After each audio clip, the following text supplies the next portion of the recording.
Gaffer, final home game of the season to come on Saturday against Fleetwood, but first of all we've just announced that Matt Harrold's going to be leaving us at the end of the season. Just a few words on Matty and the great contribution he's made to our club.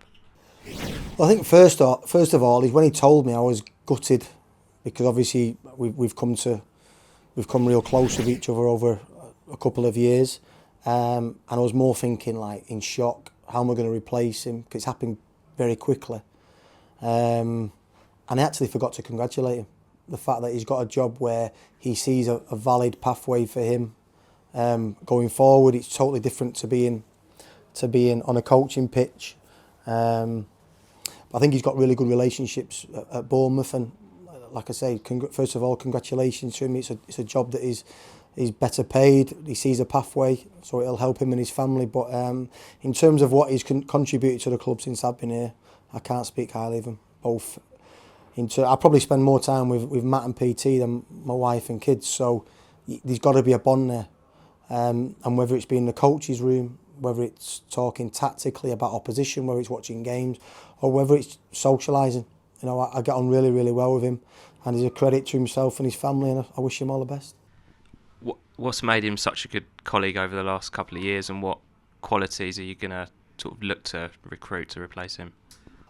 I think first and foremost, a good person fits into a football environment really, really well. You can be the best coach in the world, but if you haven't got them people skills that allow you to fit into a dressing room, then it doesn't really work. So his people skills are really, really good. He's funny. He likes being taken the mickey out of, but he likes also giving it out. So there's a good balance there, and obviously he's a good coach as well. Fleetwood to come on Saturday is going to be more Orient fans at a home game than we've had all season. How much are we looking forward to hopefully signing off at home on a winning note?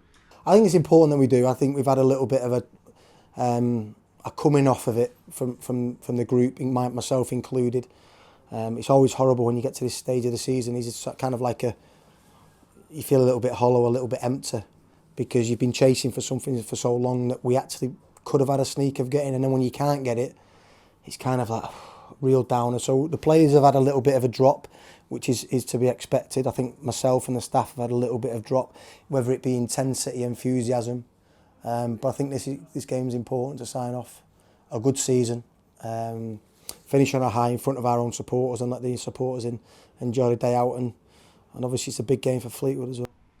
Yeah, Fleetwood have to win to take their fight for survival to the final day. Where will we need to be good to get the better of them? I actually think they're a really good team. They've got some really, really good players. Some of the size of the players are a big team. So I'm really, really surprised at the position they're in, because I actually went to watch them in a pre-season game earlier on, and they played Blackburn, and I thought, well organised, disciplined, some good players. You look at the likes of Stockley, Danny Mayer, Broom, who have actually won promotion this league pretty recently. They've got some good players. I don't think it helps when you have 3 managers in the season. It's obviously not a recipe for success, but yeah, I'm surprised to see them down there, and I think that they need to win, and obviously results go their way as well. So listen, it's not nice, is it? But we have to be professional, and our loyalty is to Leyton Orient and our supporters, and we need to go and do a job. We're obviously struggling with injuries at the moment. How are we looking team news wise ahead of the weekend? Yeah, Monkeur's been out ill all week, so he'll probably sub. Dan Happ will be back on the bench. Jaden Sweeney will be out. Ruel will still be out. Brandon Cooper will still be out. And then the long-term guys, and there's no one really coming back. So Dan Aggie will start tomorrow. So I think it's important that we get a game into him before the end of the season.